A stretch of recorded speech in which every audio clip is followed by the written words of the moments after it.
جبت لكم مسفوف بالقطعة تاع الزمان تاع الناس تاع المدية باه مشهورين. شوفوا مسفوف يديروه نهار الجمعة بالجلبانة والفول. هاكا كيما راكم تشوفوا ناس مدية معروفين نهار الجمعة يديروا الجلبانة بالفول، يجي هايل. هاكا ندهنو طعامنا المسفوف تاعنا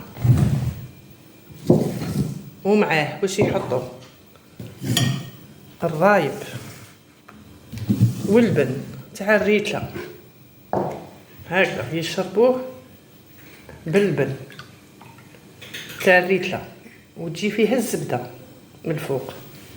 وهذا الرايب، ناس مدية معروفين بالرايب واللبن.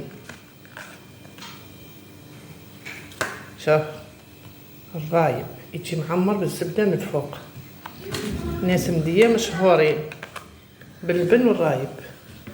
مسفوف تاع نهار الجمعة اللي هي معروفة ولاية المدية باسمها تاع زمان ولاية التيتري. التيتري هي بايك التيتري معروفة من وقت الاستعمار، مقاطعة كانت بكري ومن بعد سماوها ولاية المدية. زمان كانت عيطولها بايلك التيتري، هي المعروفة باللبن والرايب خاطرش فيها بزاف الأبقار يرعاوهم ويبيعوا اللبن والرايب. ووقت الجمعة اليوم الجمعة معروفين بزاف يديروا المسفوف اللي هي الجلبانة والفول، يديروها بطعام هو الكسكس من تقاليد وتراث ولاية المدية. اليوم جبت لكم تشاركوا معنا هذا الفيديو تاع ولاية المدية باه مشهورين.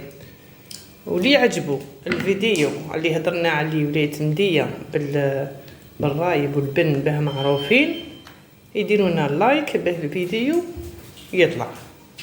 مرحبا كامل يدخلوا لينا والصحة غداكم.